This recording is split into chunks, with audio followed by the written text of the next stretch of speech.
এসএসসিতে পাশের হারে ধস, গেলবারের চেয়ে জিপিএ 5 কমেছে 43,097 জন।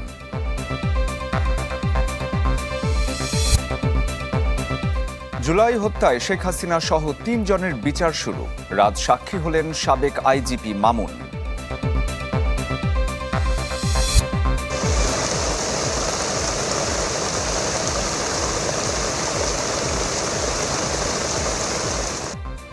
পানির নিচে ফেনীর 4 উপজেলার 98 গ্রাম, নতুন করে প্লাবিত সদরের একাংশ।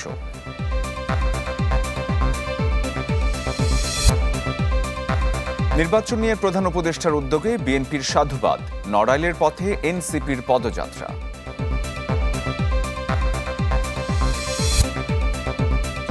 রাষ্ট্র সংস্কারের জন্য মৌলিক বিষয় ঐক্যমত্য প্রয়োজন, চলতি মাসে আলোচনা শেষ করার প্রত্যাশা।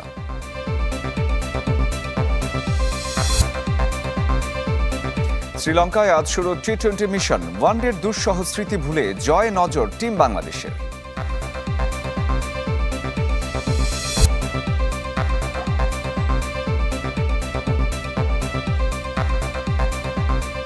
আপনাদের সবাইকে আমন্ত্রণ জানাচ্ছি চ্যানেল 24 বিকাল 4টার খবরে। শুনছিলেন প্রেসিডেন্সি ইউনিভার্সিটি সংবাদ শিরোনাম। প্রকাশ হলো এসএসসি ও সমমান পরীক্ষার ফলাফল। দুপুর 2টায় ফলাফল প্রকাশ করে শিক্ষা বোর্ডগুলো। এবার সারা দেশে গড় পাশের হার 68.45%, কমেছে জিপিএ 5 এবং পাশের হার। মোট জিপিএ 5 পেয়েছে 1,39,032 জন। এবছর পাশের হার ও জিপিএ 5 পাওয়ায় এগিয়ে আছে মেয়েরা। ছাত্রীদের মধ্যে পাশের হার বেশি, 71.03%, আর ছাত্রদের ক্ষেত্রে এই হার 65.88%। শিক্ষার্থীরা নিজ শিক্ষা বোর্ডের ওয়েবসাইট থেকে ফলাফল জানতে পারছেন। জানা যাচ্ছে মোবাইল ফোন থেকেও নির্ধারিত নম্বরে SMS করে। ফলাফল ঘোষণা নিয়ে এবার থাকেনি কোনো আনুষ্ঠানিকতা। চলতি বছর এসএসসি ও সমমান পরীক্ষা শুরু হয়েছিল 10 এপ্রিল, যা শেষ হয় 13 মে। দর্শক, এসএসসি পরীক্ষার ফলাফল প্রকাশ নিয়ে আরো বিস্তারিত জানাতে ভিকারুন্নেসা নূন স্কুল থেকে এই মুহূর্তে আমাদের সাথে সরাসরি যোগ দিয়েছেন তানজিলা আফসানা। তানজিলা, যারা ফলাফল হাতে পেয়েছেন তাদের উচ্ছ্বাস নিশ্চয়ই আপনার কাছে জানতে চাই, পাশাপাশি কেমন হলো এবার ফলাফল ভিকারুন্নেসায়?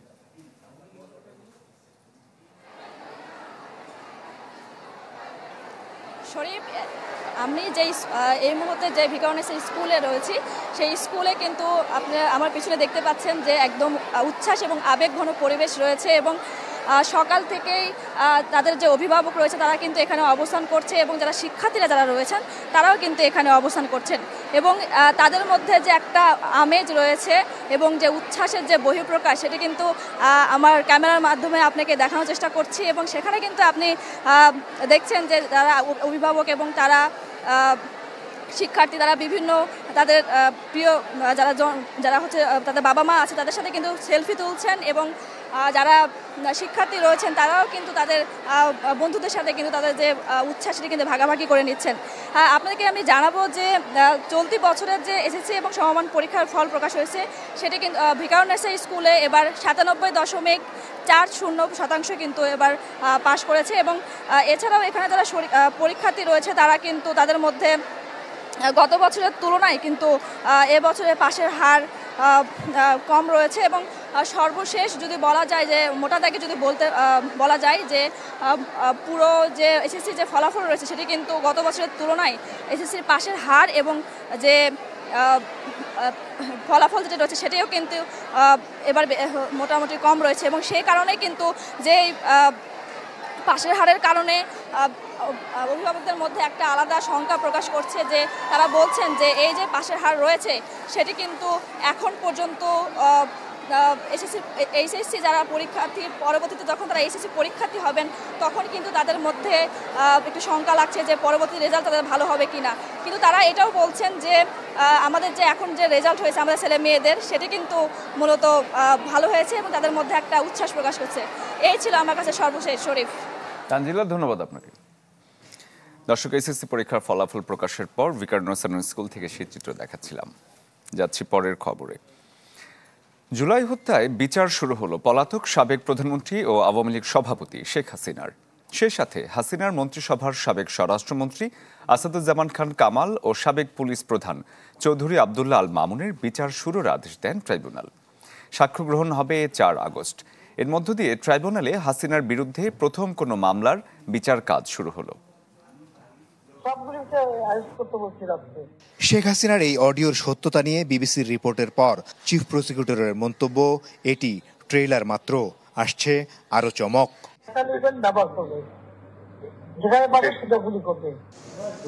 বৃহস্পতিবার কাঠগড়ায় দাঁড়িয়ে শেখ হাসিনার মামলায় হত্যাযজ্ঞের দায় স্বীকার করে রাজসাক্ষী হওয়ার কথা জানান সাবেক পুলিশ মহাপরিদর্শক চৌধুরী আব্দুল্লাহ আল মামুন। এরপর জুলাই আগস্টে মানবতা বিরোধী অপরাধ মামলায় শেখ হাসিনা, আসাদুজ্জামান খান কামালের বিচার শুরুর আদেশ দেন বিশেষ আদালত। সাক্ষ্য গ্রহণের দিন ধার্য করা হয় 4 আগস্ট।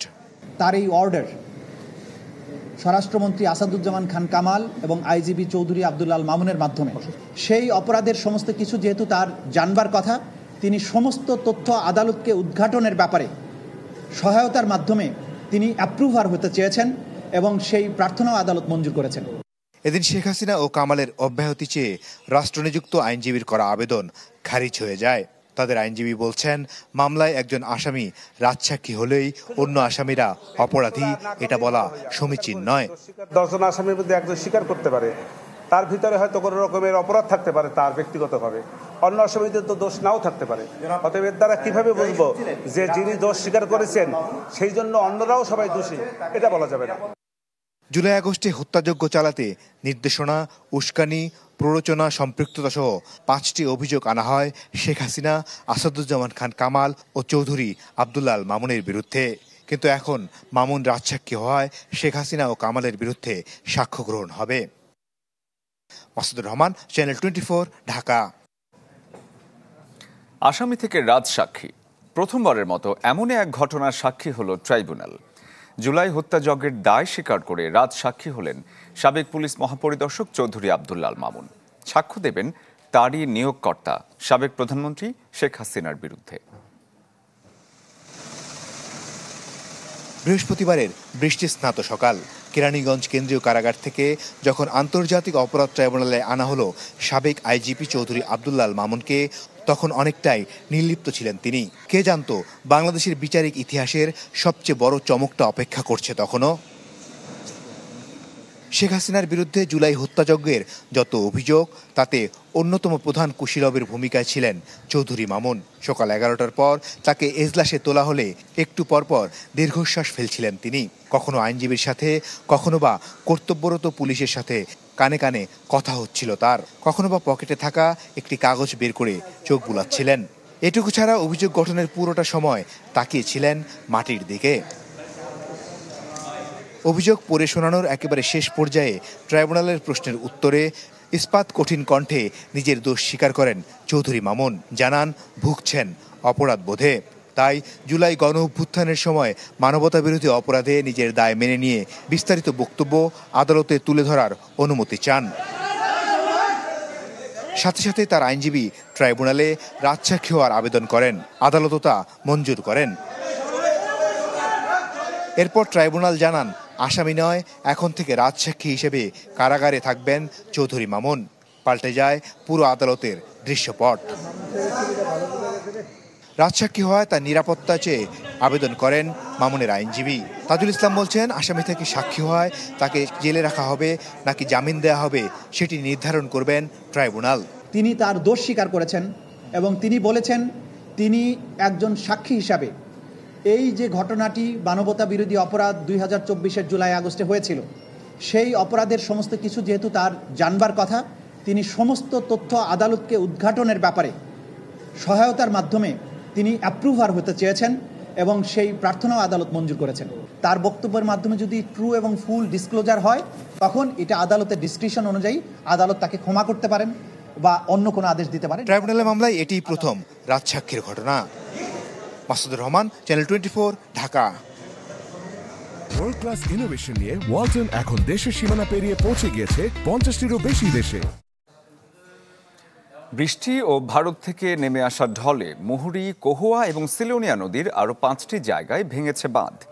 নতুন করে পানি ঢুকেছে ছাগলনাইয়া উপজেলায়, ডুবে গেছে ফেনী ছাগলনাইয়া আঞ্চলিক মহাসড়ক। এছাড়া 4টি উপজেলায় প্লাবিত হয়েছে 98টি গ্রাম। দুর্ভোগে হাজারো পরিবার, ঘরবাড়ি ছেড়ে অনেকেই চলে গেছেন আশ্রয় কেন্দ্রে। প্রশাসনের পক্ষ থেকে বরাদ্দ করা হয়েছে 120 মেট্রিক টন চাল এবং 1100 প্যাকেট শুকনা খাবার। পানি উন্নয়ন বোর্ড জানিয়েছে, উজানের বৃষ্টি অব্যাহত থাকলে আরও খারাপের দিকে যেতে পারে পরিস্থিতি। থাকতে কষ্ট, খাইতে কষ্ট, সব দিকে কষ্ট, ঘরে পানি উঠছে।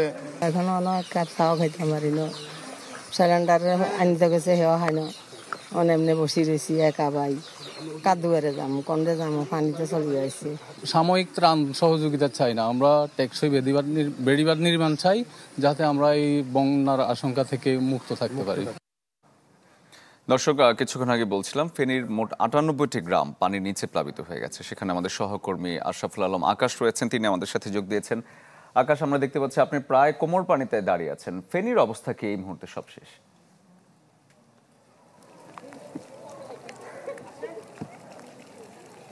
শরীফ, আমরা সকাল থেকে আসলে চেষ্টা করছিলাম এই ফেনীর পরশুরামপুর থেকে শুরু করে ফুলগাজীর বিভিন্ন এলাকায় যাওয়ার জন্য, কিন্তু এখানে যোগাযোগ ব্যবস্থা একেবারে ভেঙে পড়েছে। আর সবচেয়ে বড় কথা, এখানে আমরা কোনো ধরনের নৌকা বা বোট কোনো কিছু আজকের দিন পর্যন্ত আমরা ব্যবস্থা করতে পারিনি, কারণ এখানে কোনো কিছুরই ব্যবস্থা এখন পর্যন্ত হয়নি। কয়েকটি নৌকা আসলেও সেটি কিন্তু খুব দুর্গম এলাকাগুলোতে যাচ্ছে, যেগুলো আমাদের আসলে হাতের নাগারে নেই। সে কারণে আমাদের যে এলাকাগুলোতে যাচ্ছে, আমরা প্রত্যেকটি এলাকায় কিন্তু আমাদের এইভাবে হেঁটে হেঁটে যেতে হচ্ছে, যেখানে কোথাও কোমর সমান পানি, কোথাও হাঁটু সমান, আবার কারো কারো কিন্তু বুক সমান পানিও আমরা দেখতে পেয়েছি। এখন আমরা যে জায়গাটিতে দাঁড়িয়ে আছি এটির কথা যদি বলি, এটি মুন্সিরহাট আলী আজম সরকারি প্রাথমিক বিদ্যালয়ের একটি বিশাল মাঠ দেখতে পাচ্ছেন। পুরো মাঠের আসলে কোমর সমান পানি কিন্তু এখানে হয়েছে। আবার এই স্কুলে কিন্তু আমরা দেখেছি যে আশ্রয় কেন্দ্র হিসেবে কিন্তু এটিকে রাখা হয়েছে, যেখানে আশেপাশের যে মানুষগুলোর ঘরবাড়ি ডুবে গিয়েছে সেই সকল মানুষ কিন্তু এখানে আশ্রয় নিয়েছে। আমরা অনেকের সাথে কথা বলেছি, তারা যেটি বলছেন যে তাদের দুর্ভোগ যেমন গত বছর হয়েছে, এই বছরও কিন্তু সেই দুর্ভোগের কোনো কমতি নেই। প্রত্যেকটি মানুষ গত বছর আশ্রয় কেন্দ্রগুলোতে যেতে হয়েছে, এবারও তাদেরকে আশ্রয় কেন্দ্রগুলোতে যেতে হচ্ছে। তাদের যে পরিমাণ ক্ষয়ক্ষতি হচ্ছে সেটি আসলে কল্পনাতীত, কারণ বলা যায় যে এখন পর্যন্ত এখানে তাদের যে ঘর বাড়ি ভাঙন থেকে শুরু করে তাদের আসবাবপত্র, প্রয়োজনীয় জিনিসপত্র সবকিছুই আসলে এখন নষ্টের পথে। জেলা প্রশাসনের পক্ষ থেকেও খুব তারা তাদের কার্যকরী যে পদক্ষেপগুলোর কথা বলছে, কিন্তু আমরা মাঠ পর্যায়ে আসলে খুব একটা বেশি যে কাজ দেখছি সেরকমটি না, কারণ প্রত্যন্ত অঞ্চলগুলোতে এখন পর্যন্ত কোনো ধরনের ত্রাণ যায়নি। পানিবন্দী হয়ে আছে প্রায় 30,000-এরও বেশি মানুষ। আর এর বাইরে আসলে যারা আশ্রয় কেন্দ্রে আসছে তারাও ঠিকঠাক আসতে চাইছে না। এইখানে একজন আসছে না। আপনাদের তো ঘর পেছনে, নিশ্চয়ই ঘরের অবস্থা কি এখন? ওখানের অবস্থা এখন বাড়ির ভিতরে পানির কারণে এখন আমরা পাশের স্কুলে আমরা অবস্থান করছি। আর আমাদের দরকারি যাবতীয় জিনিস অল্প কিছু আনতে পারছি, আর বাকিগুলো সবগুলো নষ্ট হয়ে গেছে। ঘরের অবস্থা পুরো খারাপ। ধন্যবাদ। শুনছিলেন শরীফ, যেমনটি বলছিলেন যে প্রত্যেকটা মানুষেরই আসলে এই 3-4টি উপজেলায় আসলে বিশেষ করে এই একই অবস্থা আমরা দেখে আসছি। এই ছিল আসলে এখানকার বাস্তবিক চিত্র। শরীফ, আকাশ, ধন্যবাদ আপনাকে। আমাদের সাথে যুক্ত হয়েছেন দিলদার হোসেন। দিলদার, যাদের বাড়ি প্লাবিত হয়ে গেছে বা পানি ঢুকে গেছে, তাদেরকে সহায়তার জন্য প্রশাসনের পক্ষ থেকে এখন পর্যন্ত কি কি পদক্ষেপ নেওয়া হয়েছে? আপনি যেমনটি বলছেন, যাদের বাড়িঘর পানিতে ডুবে গিয়েছে বা ক্ষতিগ্রস্ত হয়েছে, আমি এখন রয়েছি ফুলগাজী উপজেলার আনন্দপুর উচ্চ বিদ্যালয়ের আশ্রয় কেন্দ্রে। এখানে প্রায় 60 থেকে 70টা পরিবার এখানে আশ্রয় নিয়েছেন। তারা এখানে গত 2 দিন থেকে এখানে রয়েছেন। তবে তাদের অভিযোগ হলো এখানে তারা নিজস্ব ব্যবস্থাপনা খাওয়া দাওয়া করছেন, সরকারি বা অন্য কোনো সহায়তা পাচ্ছেন না। তারপরেও তারা এখানে আশ্রয় নিতে পারায় তারা সন্তুষ্ট। তবে এই আশ্রয় নিলে অনেকেই নিতে পারত, কিন্তু এখানে অনেকের ঘরবাড়ি 2তলা 3তলা থাকার কারণে অনেকে নিজস্ব ব্যবস্থাপনায় ছাদে বা অন্য জায়গায় রান্না করে তারা তাদের জীবিকা নির্বাহ করছেন। এই কারণে এই আশ্রয় কেন্দ্রে তাদের আসতে হবে বলে তারা মনে করছেন না। তবে পানি যদি এইভাবে বৃষ্টিপাত, যদি ভারতের বৃষ্টিপাত না বন্ধ হয় তাহলে পানি আরও বাড়বে। তবে এখন ফেনী অংশে বৃষ্টিপাত খুব গুঁড়ি গুঁড়ি বৃষ্টি হচ্ছে, খুব অল্প। তবে এদিকে বৃষ্টিপাত একটু কম আছে। তবে মোহনী পৌর সিলোনিয়া বন্যা নিয়ন্ত্রণ বাঁধের পানি কিন্তু বিপদসীমার অনেক নিচ দিয়ে প্রবাহিত হচ্ছে, কিন্তু পানি নতুন নতুন এলাকাগুলো প্লাবিত হওয়ায় ওইসব এলাকাগুলোতে পানি প্রবেশ করেছে। ইতিমধ্যে আমরা জানিয়েছি এই পানির ফলে মৎস্য বিভাগ এবং কৃষি বিভাগের ক্ষয়ক্ষতি হয়েছে, স্থাপনার ক্ষয়ক্ষতি তো রয়েছেই। তবে সব মিলিয়ে কিন্তু এখানে যে ক্ষয়ক্ষতি হয়েছে, যদি প্রয়োজনীয় ব্যবস্থা গ্রহণ সঠিক সময় প্রয়োজনীয় ব্যবস্থা গ্রহণ করা না হলে কিন্তু আরো বড় ধরনের ক্ষতির আশঙ্কা করছেন স্থানীয় এলাকাবাসী। এই ছিল আমার সর্বশেষ। ধন্যবাদ আপনাকে। দর্শক, ফেনীর বন্যা পরিস্থিতির খবর দেখাচ্ছিলাম আপনাদের। ফেনী এবং নোয়াখালী জেলায় সৃষ্ট বন্যা এবং জলাবদ্ধতা পরিস্থিতি নিয়ে উপদেষ্টা পরিষদের সভায় আলোচনা হয়েছে। সভায় সংশ্লিষ্ট মন্ত্রণালয়ের উপদেষ্টাগণ বন্যা এবং পরবর্তী গৃহীত ব্যবস্থা নিয়ে তাদের মতামত এবং করণীয় তুলে ধরেন। বৈঠকে পানি সম্পদ মন্ত্রণালয় থেকে মুসাপুর রেগুলেটর এবং বামনী ক্লোজারের নকশা চূড়ান্তকরণ, ফেনীতে স্থায়ী বাঁধ নির্মাণ প্রকল্প চূড়ান্তকরণ এবং নোয়াখালীর খাল এবং ড্রেনেজ অবমুক্ত করার প্রয়োজনীয়তা বিষয়ে আলোচনা হয়েছে। এর পাশাপাশি দুর্যোগ মোকাবেলায় বিশ্ব ব্যাংকের অর্থায়নে এই দুই জেলার ক্ষতিগ্রস্ত বাঁধ মেরামত, তীর প্রতিরক্ষা এবং পানি নিয়ন্ত্রণ অবকাঠামো মেরামতের কাজ চলমান রয়েছে বলেও উপদেষ্টাদের অবহিত করা হয়।